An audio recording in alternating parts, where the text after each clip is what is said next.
সম্মানিত অভিভাবক এবং প্রিয় শিক্ষার্থীবৃন্দ, আসসালামু আলাইকুম। আজকে আমরা বাংলা দ্বিতীয় পত্রের একটি গুরুত্বপূর্ণ বিষয় নিয়ে আলোচনা করব, সেটি হলো উচ্চারণ। উচ্চারণটি আমাদের জীবনের সাথে ওতপ্রোতভাবে জড়িত।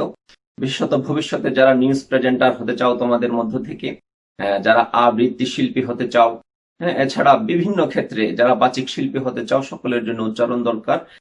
এছাড়াও আমরা বাঙালি হিসেবে আমাদের মাতৃভাষা বাংলাটি শুদ্ধভাবে উচ্চারণ করাও আমাদের খুবই খুবই আমাদের জন্য গুরুত্বপূর্ণ। এছাড়া এই উচ্চারণটি শুধুমাত্র জেএসসি পরীক্ষার জন্য গুরুত্বপূর্ণ নয়, ভবিষ্যতে তোমাদের এসএসসি পরীক্ষা, এরপরে উচ্চ মাধ্যমিক পরীক্ষার জন্য এই উচ্চারণটি গুরুত্বপূর্ণ। এছাড়া ভবিষ্যতে বিভিন্ন প্রতিযোগিতামূলক পরীক্ষায়ও উচ্চারণের উপরে প্রশ্ন এসে থাকে। আমি আজকে তোমাদের জন্য ছোট ছোট সূত্রে আলোচনা করব। যদিও অষ্টম শ্রেণীর বইতে সূত্র ভিত্তিক আলোচনা নেই, তবে আমি কিছু সূত্রের মাধ্যমে আলোচনা করব, যাতে তোমাদের বইতে যেগুলো আছে সেগুলো তোমাদের জন্য সহজ হয়ে যায়, মনে রাখাটি সহজ হয়ে যায়। চলো শিক্ষার্থী বন্ধুরা, আমরা আমাদের এই ক্লাস শুরু করি। প্রিয় শিক্ষার্থী বন্ধুরা, প্রথমে দেখি জেএসসি পরীক্ষায় বা বিভিন্ন পরীক্ষায়, শুধু জেএসসি নয়, এসএসসি এবং উচ্চ মাধ্যমিক পরীক্ষায় উচ্চারণের উপরে কেমন প্রশ্নগুলো হয়ে থাকে, এমসিকিউতে কোন রকম প্রশ্ন হয়ে থাকে একটু লক্ষ্য করো। আমি প্রথমে দিয়েছি অতি এর সঠিক উচ্চারণ কোনটি। প্রশ্ন হতে পারে এরকম, অতি একটি শব্দ দিবে, অতি এর সঠিক উচ্চারণ কোনটি। তারপর চারটি বিকল্প দেওয়া থাকবে, অতি, অতি, অতি, অতি, এরকম চারটি বিকল্প দেওয়া থাকবে। এখান থেকে সঠিক উচ্চারণ কোনটি সেটি তোমাকে বের করতে হবে। তাহলে এখানে সঠিক উত্তর হলো খ। এবং এটি কেন সঠিক উত্তর আমি এরপরে ব্যাখ্যায় যখন যাব, নিয়মের মাধ্যমে তোমাদেরকে দেখানোর চেষ্টা করব ব্যাখ্যায় যখন যাব তখন। এরপরে ষাঁড়, ষাঁড় এর সঠিক উচ্চারণ কোনটি। ষাঁড় এর ষাঁড়, দন্ত সরিয়ে ষাঁড়, ষাঁড়, ষাঁড়, ষাঁড়, এই ষাঁড়ের সঠিক উচ্চারণ কোনটি। এটি সঠিক উচ্চারণ হলো গ। সঠিক উচ্চারণ কেন সঠিক উচ্চারণ আমি বিভিন্ন নিয়মের মাধ্যমে তোমাদেরকে দেখাবো। তবে প্রথমে এই প্রশ্নটি দেখিয়েছি যাতে তোমরা বুঝতে পারো তোমাদের পরীক্ষায় এই উচ্চারণ অধ্যায় থেকে কেমন প্রশ্ন আসে তা সহজে বোঝানোর জন্য। চলো আমরা কয়েকটি সূত্রের মাধ্যমে আমাদের উচ্চারণ অধ্যায়টির পাঠ শুরু করি। প্রিয় শিক্ষার্থী বন্ধুরা, আমরা প্রথমে দেখব অ এর উচ্চারণ। প্রথমে হলো অ এর উচ্চারণ কেমন হয়। অ এর উচ্চারণ নিয়ে আমাদের বইতে দুইটি কথা আছে, একটি হলো স্বাভাবিক আর একটি হলো সংবৃত। স্বাভাবিক হলো অ যখন অ এর মতো উচ্চারণ হয় সেটি হলো স্বাভাবিক উচ্চারণ। এরপরে সংবৃত উচ্চারণ, সেটি কি আমি একটু দেখাই। যেমন অ এবং ও, একটি হলো অ এবং ও। অ এবং ও এর মাঝামাঝি যখন উচ্চারণটি হবে, সেই মাঝামাঝি উচ্চারণটির নাম হলো সংবৃত। সেটি পুরোপুরি অ ও না এবং সম্পূর্ণ রূপে ও ও উচ্চারণ হবে না, ও না অ না, দুটির মাঝামাঝি, যেটাকে আমরা সান্ধ্যকালীন ও বলতে পারি। মানে সান্ধ্যকালীন মানে সন্ধ্যা বলতে আমরা বুঝি দিন এবং রাত দুটির মাঝামাঝি অবস্থান। তো এখানে সান্ধ্যকালীন ওটি হলো অ এবং ও এর মাঝামাঝি যে ওটি, সেটি হলো আমরা বলতে পারি, আমরা সহজে বোঝার জন্য সান্ধ্যকালীন ও। তবে আমাদের বইতে এটি দেয়া আছে সংবৃত ও। যখন সংবৃত ও এর মতো উচ্চারণ হয়। তো একটি নিয়ম হলো, কয়েকটি নিয়ম আছে, একটি নিয়ম বলি। যখন যেমন আমাদের বাংলা ভাষায় ই এবং উ, ই আরো কয়েকটি বর্ণ আছে। ই এবং উ ধ্বনিটি খুবই ভাইটাল দুটি ধ্বনি। এটি আমাদের বানানের ক্ষেত্রেও ই এবং উ ধ্বনি প্রভাব ফেলে এবং এই উচ্চারণের ক্ষেত্রেও ই এবং উ ধ্বনি প্রভাব ফেলে। তো উচ্চারণের ক্ষেত্রে কিভাবে প্রভাব ফেলে আমরা একটু দেখি। যখন অধ্বনি, যখন এই অধ্বনির পরে যদি ই অথবা উ ধ্বনি আসে, এই অ এর পরে যদি ই অথবা উ ধ্বনি আছে, আরো আছে ই, এখানে হ্রস্ব ই, দীর্ঘ ই, হ্রস্ব উ, দীর্ঘ উ, তারপরে রিকার, এসব ধ্বনি যদি আসে, তখন সেই অটি ও এর মতো সংবৃত ও হয়ে যায়। সে অ এর উচ্চারণ সংবৃত ও এর মতো হয়ে যায়। তোমাদের বই থেকে একটা উদাহরণ আছে বইতে, অতি। এটি হলো, আমি যেটি একটু আগে তোমাদেরকে দিয়েছি, একটু আগে যে প্রশ্নটি দিয়েছিলাম সেটি অতি। অতিটার উচ্চারণ হলো এই ও তি, ও তি। তাহলে ওটা ও হয়ে গেলে কেন, সংবৃত ও না, পুরোপুরি ও না, ও, অতি। তাহলে অতি কেন হয়ে গেল? এই তয়ের উপরে ই ধ্বনি আছে, এই ই ধ্বনিটি থাকার কারণে এই অটি ও এর মতো উচ্চারণ হয়েছে। তারপরে এরকম আবার এই উ ধ্বনি থাকলেও হয়, যেমন আমি একটা শব্দ লিখি তনু, তনু উ ধ্বনি, তখন তনুটার উচ্চারণ হবে হলো তো নু, তনু উচ্চারণ হলো তনু। তাহলে এবং তাহলে ই এবং উ ধ্বনির যখন অ উচ্চারণের প্রভাব ফেলে আমরা এই নিয়মটি দেখলাম। এরকম আরো কয়েকটি নিয়ম আছে, চলো আমরা সেই নিয়মগুলোর সাথে পরিচিত। প্রিয় শিক্ষার্থীরা, আমরা এই সংবৃত ও এর প্রথম সূত্রটির সাথে পরিচিত হই। চলো, প্রথম সূত্রটি হলো শব্দের শুরুতে স্বরধ্বনি অ অথবা ব্যঞ্জনযুক্ত অ, অর্থাৎ ব্যঞ্জন বর্ণের সাথে যদি অ থাকে, যেমন কবি, কবি, নদী, কবি, এরকম ব্যঞ্জনযুক্ত অ থাকলে এবং তারপরের ধ্বনি, এরপরের ধ্বনি যদি ই হয়, ই ধ্বনি, দীর্ঘ ই ধ্বনি, হ্রস্ব উ ধ্বনি, দীর্ঘ উ ধ্বনি, অথবা রি বা রিকার হয়ে থাকলে তখন অ এর উচ্চারণ সংবৃত হবে। এটি হলো নিয়ম। নিয়মটি আমরা উদাহরণের মাধ্যমে দেখানোর চেষ্টা করেছি। যেমন দেখো, প্রথমে দিয়েছি অতি, প্রথমে দিয়েছিলাম অতিটা, তাহলে অতির উচ্চারণ কি হবে? আমি এই অতির উচ্চারণ হবে এরকম অতি, অতির উচ্চারণ অতি। আমি একটু ফাঁক দিয়ে লিখছি যাতে তোমাদের বুঝতে সুবিধা হয়, তবে তোমাদের পরীক্ষায় এরকম ফাঁক দিয়ে দিবে না, একসাথে লাগানো দিবে অতি। তারপরে হলো নদী, দীর্ঘ ইকার দিয়ে নদী, নদী। লক্ষ্য করো, আমি এখানে হলো দয়ের উপরে দীর্ঘ ইকার, কিন্তু আমি এখানে দিয়েছি হ্রস্ব ইকার। আমাদের বাংলায় দীর্ঘ ইকার এর উচ্চারণ খুবই স্বল্প, খুবই কম, একেবারে নাই বললেই চলে। সবগুলোই আমরা হ্রস্ব ধ্বনি উচ্চারণ করি। এজন্য যখন উচ্চারণটি লিখিত ভাবে দেখানো হবে তখন হ্রস্ব ইকার ধ্বনি হবে, হ্রস্ব ইকার দিয়ে আমরা লিখবো। তাহলে নদী, তারপর হলো অনু, অনুটা হবে অনু, অনু। আশা করি তোমরা বুঝতে পারছো। উ ধ্বনি, তারপর দীর্ঘ বধূ, হলো বধূ, বধূ। তারপর হলো মসৃণ, রি দিয়ে মসৃণ, আমি এখানে লিখি মসৃণ। এবং দেখো, এটা আমি লিখলাম দন্তন্য, এটা আমি এখানে দিয়েছি দন্তন্য, মূর্ধন্য দিন, উচ্চারণের সময় এখানে দিবে হলো দন্তন্য ধ্বনি, মসৃণ। তাহলে আমরা প্রথম নিয়মটার সাথে পরিচিত হয়েছি। যদি আগে স্বরধ্বনি অ থাকে অথবা ব্যঞ্জন যুক্ত অ থাকে, তখন এরপরে যদি ই, হ্রস্ব ই, দীর্ঘ ই, হ্রস্ব দীর্ঘ রিকার থাকলে তখন সেই ধ্বনিটির উচ্চারণ হবে ও বা সংবৃত উচ্চারণ হবে, সংবৃত ধ্বনি উচ্চারণ হবে। প্রথম সূত্রটির সাথে আমরা পরিচিত হলাম। আশা করি তোমরা যদি এই নিয়মটি কয়েকবার যদি তোমরা রিপিট করো, তোমরা একটু দেখো, মাত্র একেবারে আমি সহজে লেখার চেষ্টা করেছি, তোমরা কয়েকবার এটাকে রিপিট করো, তাহলে এই সূত্রটি তোমাদের দীর্ঘদিন মনে থাকবে। এবং এই সূত্রটি আমাদের খুবই খুবই ইম্পর্টেন্ট একটি সূত্র। এটির উপর অনেক শব্দের উচ্চারণ, হাজার হাজার শব্দের উচ্চারণ নির্ভর করে এই সূত্রটির উপরে। তোমাদের ভবিষ্যতে দরকার হবে এটি। তাহলে এটি তোমরা কয়েকবার দেখে নাও, কয়েকবার চর্চা করে নাও, এখনই চর্চা করে নাও, তাহলে তোমাদের এটা আশা করি আর ভুলবে না।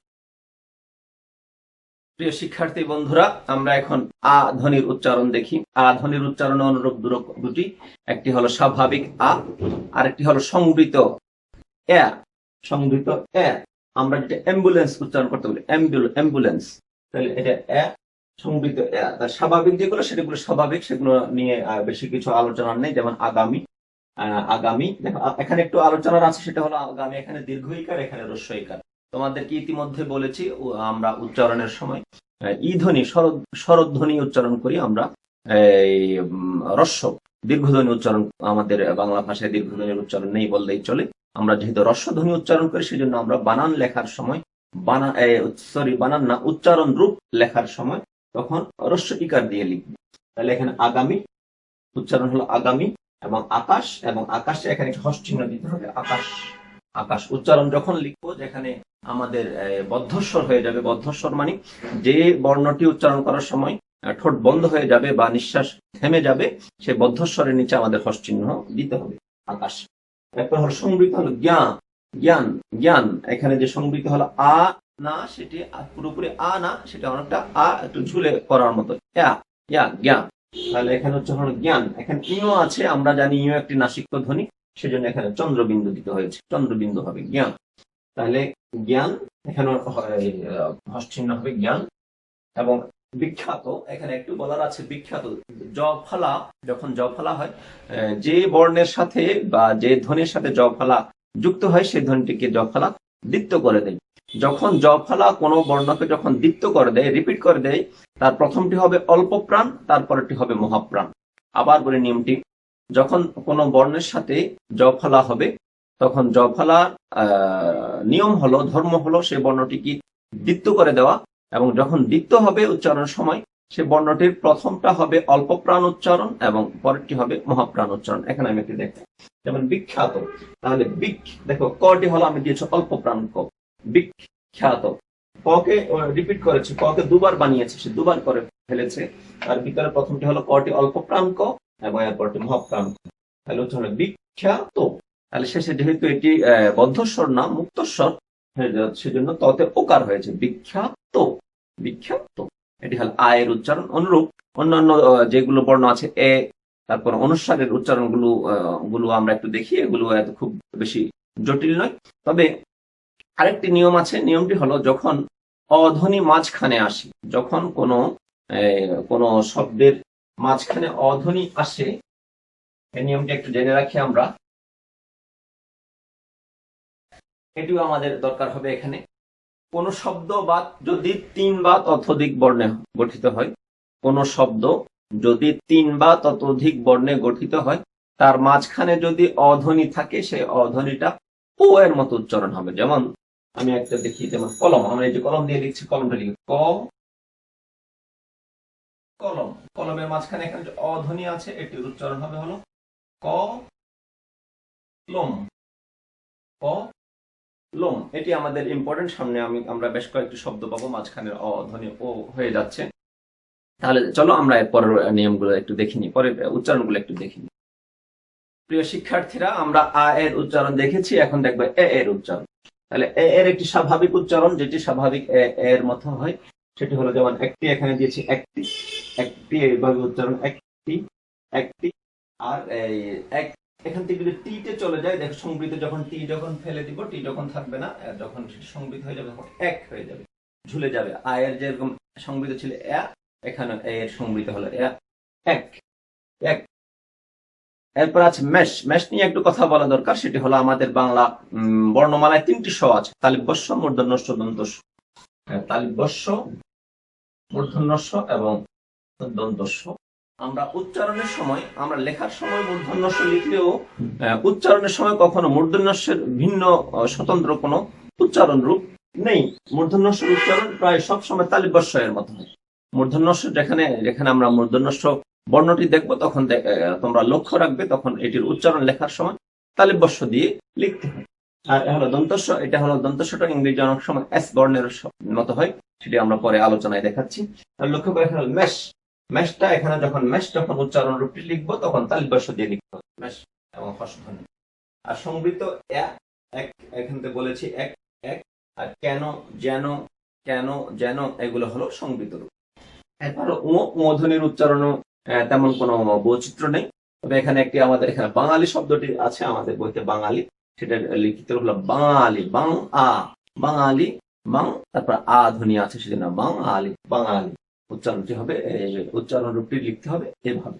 চলে এরপরে আমরা ইউ এর উচ্চারণগুলো একটু দেখে নিই।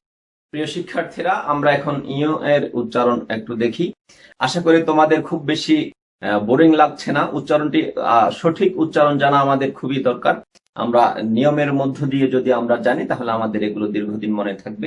তাহলে ইউ এর 3টি রূপ আছে। প্রথম হলো স্বাভাবিক ইউ, প্রথমটি হলো স্বাভাবিক ইউ। ইউ এর মধ্যে যেমন মিও, যেমন আমরা লিখছি মিও, মিয়া, এরকম মিও, মিও, মিয়া, এগুলো হলো স্বাভাবিক ইউ। ইউ এর উচ্চারণ তার স্বকীয়তা বজায় থাকে, মিও, মিয়া, এরকম। তবে সে যখন আবার যুক্ত ব্যঞ্জন হয়ে যাবে, যেমন চ বর্গীয় বর্ণ, ইউ হলো চ বর্গীয় বর্ণ, চ বর্গীয় বর্ণের নাসিক্য রূপ হলো ইউ। চ বর্গীয় বর্ণে আছে চ, ছ, জ, ঝ, ইউ। যদি ইউ এর পরে চ অথবা ছ অথবা জ অথবা ঝ আসে, তখন সেই উচ্চারণটি হবে দন্তন্বয়ের মতো, ন, ন, নয়ের মতো উচ্চারণ হবে। যেমন অঞ্চল, চঞ্চল, বাঞ্ছা, ঝঞ্ঝা, এরকম অঞ্চল, আমি এখানে দিয়েছি অঞ্চল এবং বাঞ্ছা। এরপরে যদি আবার ইওটি যদি আগে চলে আসে, ইওটি যদি পরে চলে যায়, আমি প্রথমে এখানে দেখিয়েছি হল ইও প্লাস চ ছ জ ছ।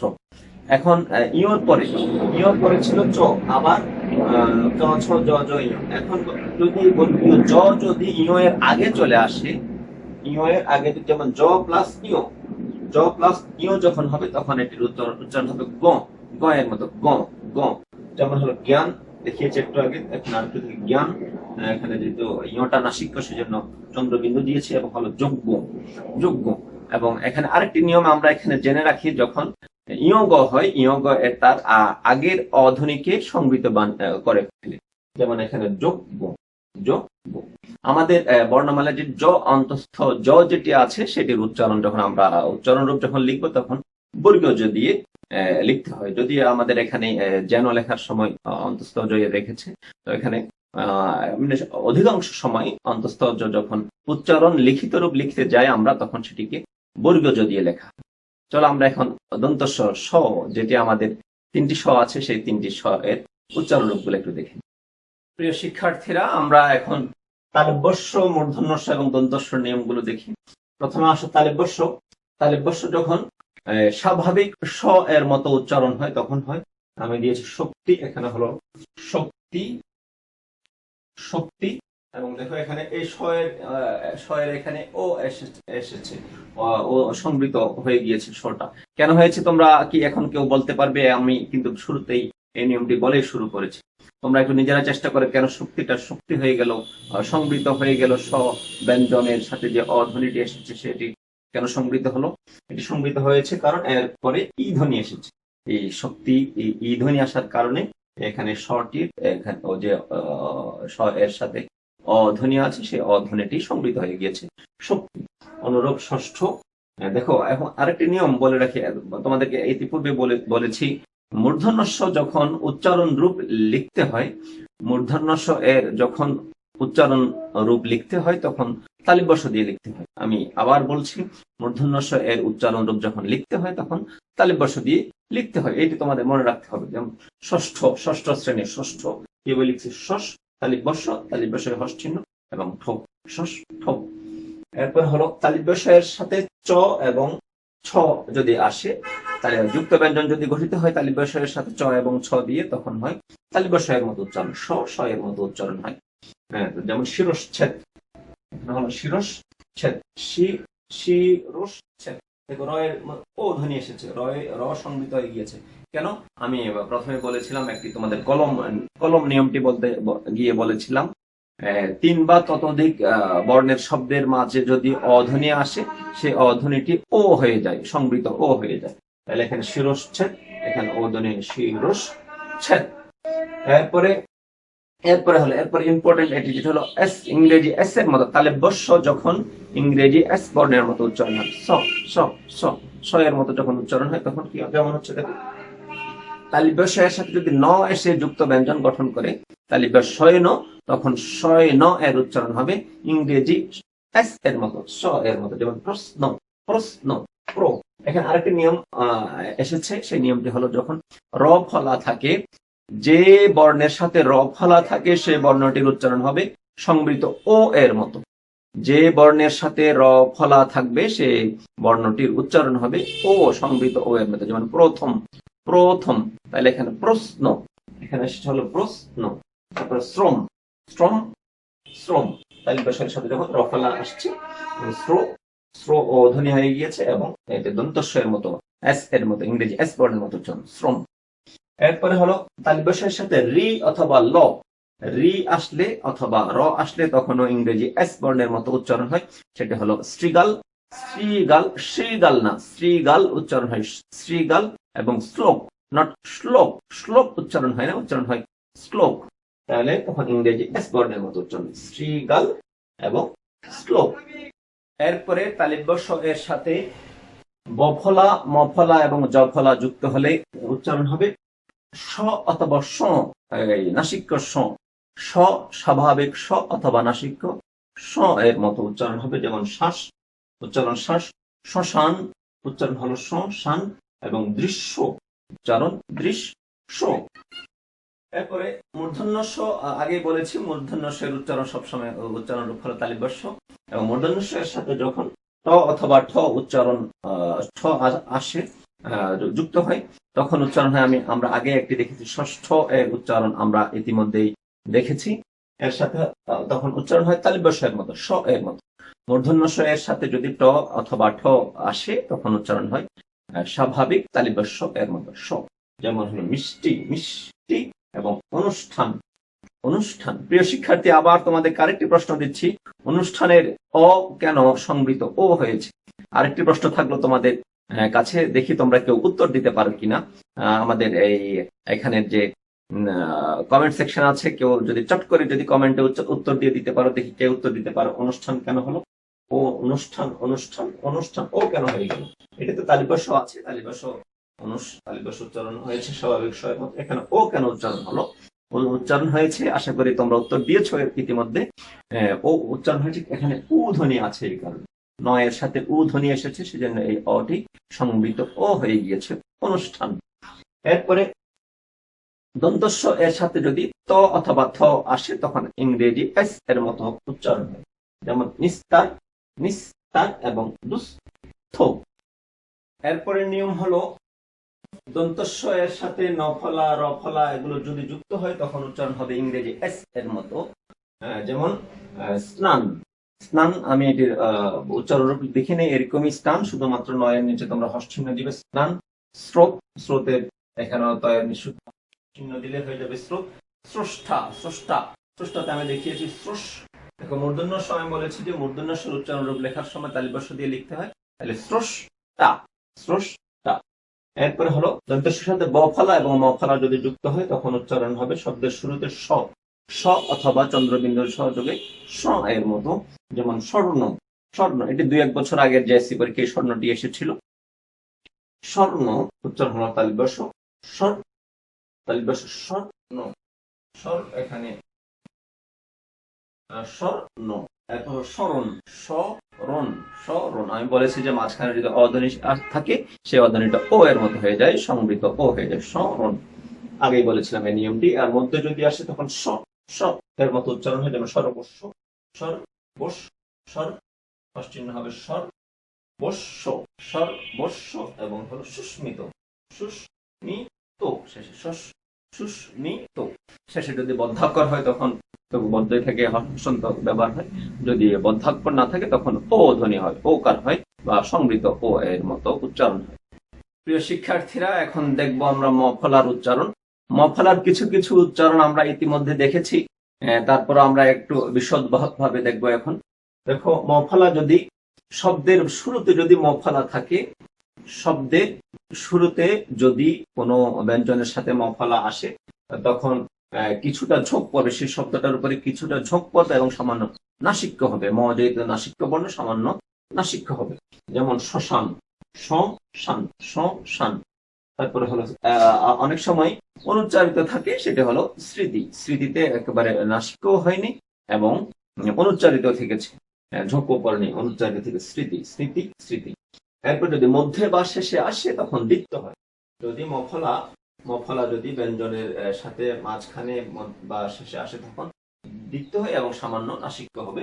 যেমন হলো আত্মীয়, আত্মীয়, আত্মীয় বানানটা একটু লক্ষ্য করো কিভাবে লিখেছি। আমি এখানে স্পেস দিয়ে দিয়ে ফাঁক দিয়ে দিয়ে লিখেছি যাতে তোমরা ভালোভাবে বুঝতে পারো, তবে তোমাদের পরীক্ষা এরকম ফাঁক দিয়ে দিবে না, একসাথে দিবে।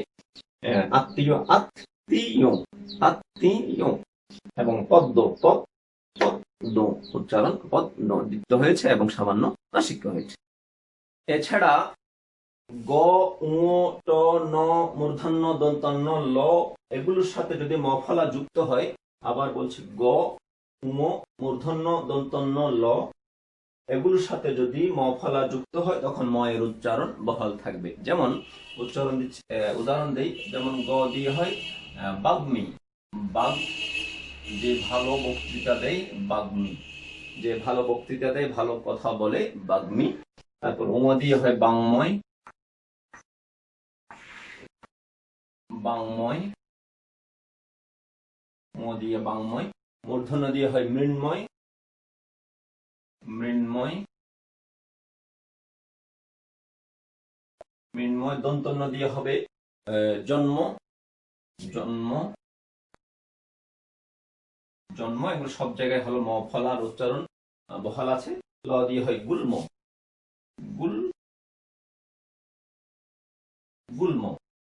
তাহলে আমরা পেয়েছি বাগ্মী, বাংময়, মৃন্ময়, জন্ম, গুল্ম। এবং এখানে ট আছে, ট এর উদাহরণ এখানে দেওয়া হয়নি, বইতে আমাদের ট এর কোনো উদাহরণ নেই, উদাহরণ দেওয়া হয়নি। তাহলে এখানে আমাদের যে নিয়মটি আছে, মফলা উচ্চারণ বহাল থাকবে কখন? যদি সে গ এর সাথে আসে, ঙর সাথে আসে, মূর্ধন্যর সাথে আসে, দন্তন্যর সাথে আসে, ল এর সাথে যদি আসে, তখন এই মফলার উচ্চারণটি বহাল থাকবে। প্রিয় শিক্ষার্থীরা, এখন হলো বফলা এর উচ্চারণ। বফলা যদি শব্দের শুরুতে হয় মফলার মতো, মফলায় যেরকম যে একটু ঝোঁক পড়ে, সেরকম বফলাও যদি শব্দের শুরুতে আসে, তখন তার উপরে একটু ঝোঁক পড়বে, যেমন কচিত এবং শ্বাস, কচিত এবং শ্বাস। আর যদি মাঝখানে বা শেষে থাকে, বফলা যদি মাঝখানে বা শেষে থাকে, তখন রিপিট হবে, দ্বিত্ব হবে। যেমন হলো বিশ্ব, বিশ্ব, বিল্ল, বিশ্বাস, বিশ্ব, বিল্ল এবং বিশ্বাস। এরপরে যদি যদি এই বফলাটি সন্ধিজাত হয়ে আসে, সন্ধির কারণে যদি বফলাটি হয়, তখন সেই বফলার উচ্চারণটি বজায় থাকবে। যেমন দিক যোগ বিজয়, দিগ্বিজয়, দিক যোগ বিজয়, দিগ্বিজয়, যে বিজয়ের বটি উচ্চারণ বহাল থাকবে। এবং দিক যোগ বলয়, বলয়ের বটি উচ্চারণ বহাল থাকবে। দিক বলয় আর একটা দিক বিজয়, দিক যোগ বিজয়। তাহলে সন্ধিজাত হলে সেটি দিগ্বিজয়। সন্ধিজাত হলে যে বডি থাকবে, সন্ধির বডি, সে বডির উচ্চারণ বহাল থাকবে। এখানে বলয়ের ব, বিজয়ের ব, এগুলো বহাল থাকবে এবং এগুলো উচ্চারিত হবে।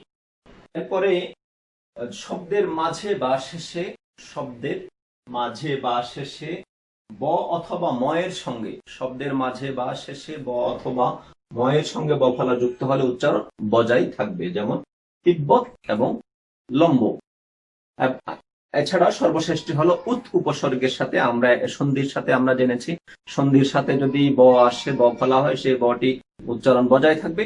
এখন জানছি যে উপসর্গ, উৎ উপসর্গ, উৎ যদি উপসর্গ উৎ হয়, উতের সাথে যদি ব আসে, সেই বটির উচ্চারণ বজায় থাকবে। যেমন এই উদ্বাস্তু, বাস্তু এর সাথে যদি উৎ, বাস্তু, বাস্তুচ্যুত, বাস্তু ভিটে বাড়ি, তার আগে যদি উৎ আসে, তখন সেই বটি উচ্চারণ বজায় থাকবে, উদ্বাস্তু। এবং হলো বেলা, বেল, বেলের সাথে যখন উৎ আসবে, সেটি উচ্চারণ বজায় থাকবে, উৎ, বেল। প্রিয় শিক্ষার্থীরা, এখন দেখব প্রশ্ন উত্তরের মাধ্যমে আজকের ক্লাসটি কতটুকু ফলপ্রসূ হয়েছে। তোমরা চেষ্টা করো প্রশ্নগুলোর উত্তর নিচের কমেন্ট সেকশনে দেওয়ার জন্য। যারা বাংলা লিখতে পারবে না, তারা 1 2 3 4 1 2 3 4 এভাবে উত্তর দেওয়ার চেষ্টা করো। প্রথম প্রশ্নটি, বিল্ল এর সঠিক উচ্চারণ রূপ কোনটি? আমি এখানে 4টি দিয়েছি, কোনটি সঠিক উচ্চারণ হবে? 5 সেকেন্ডের মধ্যে তোমরা চেষ্টা করো উত্তরটি দিয়ে দেওয়ার জন্য। 5 সেকেন্ড সময় তোমাদের জন্য দেওয়া হলো। ক, খ, গ, ঘ, 4টির মধ্যে কোনটি সঠিক উত্তর হবে? সঠিক উত্তর আমি এখন দিয়ে দিচ্ছি। সঠিক উত্তর হলো গ। এরপর 2 নম্বর প্রশ্ন, স্বাভাবিক এ উচ্চারণ হবে কোন শব্দে? ক, খ, গ, ঘ, এখানে 4টি দিয়েছি, এর মধ্যে কোনটিতে এর উচ্চারণ স্বাভাবিক হবে? তোমরা উত্তর দেওয়ার চেষ্টা করো নিচের কমেন্ট সেকশনে, দ্রুত উত্তর দিয়ে দাও। যারা আজকের ক্লাসটি ভালোভাবে বুঝতে পেরেছো, তোমরা আশা করি ইতিমধ্যে উত্তর দিয়েছো। সঠিক উত্তর হলো ক, বেশ। 3 নম্বর প্রশ্ন তোমাদের জন্য, নিচের কোন ব্যঞ্জনের সাথে ম ফলা যুক্ত হলে ম এর উচ্চারণ বহাল থাকবে? 5 সেকেন্ড সময় তোমাদের জন্য উত্তর দেওয়ার চেষ্টা করো উত্তর দিতে। ক, খ, গ, ঘ, তালব্যস্য, দন্তস্য, গ, ট, এর মধ্যে কোনটি সঠিক উত্তর হবে? সঠিক উত্তর হলো, আশা করি তোমরা দিয়েছো ইতিমধ্যে, সঠিক উত্তর হলো গ। এবং আজকের সর্বশেষ প্রশ্ন, কোন উপসর্গের সাথে ব ফলা যুক্ত হলে ব এর উচ্চারণ বজায় থাকবে? ক, খ, গ, ঘ, এখানে 4টি উপসর্গ দিয়েছি, তার মধ্যে কোন উপসর্গের সাথে ব ফলা যুক্ত হলে ব এর উচ্চারণ বজায় থাকবে? আশা করি তোমরা ইতিমধ্যে উত্তর দিয়েছো। সঠিক উত্তর হলো ঘ। প্রিয় শিক্ষার্থীরা, সাধারণত এই জেএসসি, এসএসসি এবং উচ্চ মাধ্যমিক পরীক্ষায় উচ্চারণ অংশ থেকে এরকম প্রশ্নই এভাবেই প্রশ্ন দেয়া হয়ে থাকে। প্রিয় শিক্ষার্থীরা, উচ্চারণ অধ্যায়টা আমাদের জন্য খুবই গুরুত্বপূর্ণ একটি অধ্যায়। যেহেতু বাংলা আমাদের ভাষা, আমরা শুদ্ধভাবে উচ্চারণ করার জন্য শুদ্ধ রূপগুলো আমাদের জানতে হবে। এছাড়া আমরা বিভিন্ন সময় কবিতা আবৃত্তি করি, সেই আবৃত্তির সময় আমাদের শুদ্ধ উচ্চারণ জানা দরকার, যে যদি এই উচ্চারণগুলো আমরা ভালোভাবে জানি আমরা ভালো আবৃত্তি করতে পারবো। এছাড়া যে আমরা সংবাদ পাঠকদের দেখি টেলিভিশনের নিউজে, সংবাদ পাঠক পাঠিকা, সেখানেও শুদ্ধ উচ্চারণের দরকার হয়। বিভিন্ন ক্ষেত্রে বাচিক শিল্পীদের, আবৃত্তি শিল্পীদের অনেক জায়গায় শুদ্ধ উচ্চারণ দরকার হয়। তো আমরা এই এখানে জেএসসি তে যে যতটুকু উচ্চারণ দেওয়া আছে, জেএসসি স্ট্যান্ডার্ড, তোমাদের অষ্টম শ্রেণীর স্ট্যান্ডার্ড, ততটুকু আমি দেখালাম। এছাড়া নবম, দশম, একাদশ, দ্বাদশ শ্রেণীতে এই উচ্চারণ আছে। আমি প্রথমত দু চারটি নিয়ম বলেছি, সেই নিয়মগুলো আমি আরেকবার বলি। সেটি হলো ই এবং উ ধ্বনি। বাংলা ভাষায় ই এবং উ ধ্বনি বানানেও যেমন প্রভাব ফেলে, অনুরূপ উচ্চারণে ই এবং উ ধ্বনি খুবই প্রভাব ফেলে। অ এর পরে যা ই বা উ ধ্বনি আসলে সে অটি সংবৃত অ হয়ে যায়, ও হয়ে যায়। হ্রস্ব ই দীর্ঘ ই, রিকার, ঔকার, ঐকার, এগুলো আমি এখানে দেখাইনি। ভবিষ্যতে তোমরা যখন 9-10 যাবে তখন এগুলো দেখবে, যেমন মৌন, মৌন, এরকম যৌথ, এরকম যৌথ, মৌন, এখন ঔকারও সংবৃত ও এর ক্ষেত্রে প্রভাব ফেলে। তো আজকের মতো ক্লাস এখানে শেষ করছি। প্রিয় শিক্ষার্থীরা, তোমরা এই ক্লাস কয়েকবার দেখো। আশা করি এই কয়েকবার দেখলে তোমাদের এই অধ্যায় থেকে যে প্রশ্ন আসবে সেই প্রশ্নে ভুল হবে না। আরেকটি হলো, তোমাদের অভিভাবকরা সাধারণত যখন অফিসে থাকে, তোমাদের মোবাইল হয়তো হাতের কাছে পাও না। ঢাকা শহরে তোমরা যারা উত্তরখান সরকারি মাধ্যমিক বিদ্যালয় বা ঢাকা শহরের বিভিন্ন বিদ্যালয়ের শিক্ষার্থী আছো, তোমাদের অনেকের বাসাতে স্মার্ট টিভি আছে। আমরা জানি স্মার্ট টিভির মাধ্যমে এগুলো দেখা যায়। স্মার্ট টিভিতে ওয়াইফাই সংযোগ থাকলে সেখানে ইউটিউব থেকে বা আমরা যে ফেসবুক পেজ থেকে আমরা প্রচার করছি, এগুলো তোমরা এই স্মার্ট টিভিতে বসে বসে সামনে একটি খাতা নিয়ে বসে বসে দেখতে পারো। তো আজকের মতো এখানে শেষ করছি। ভালো থাকো, ধন্যবাদ সকলকে।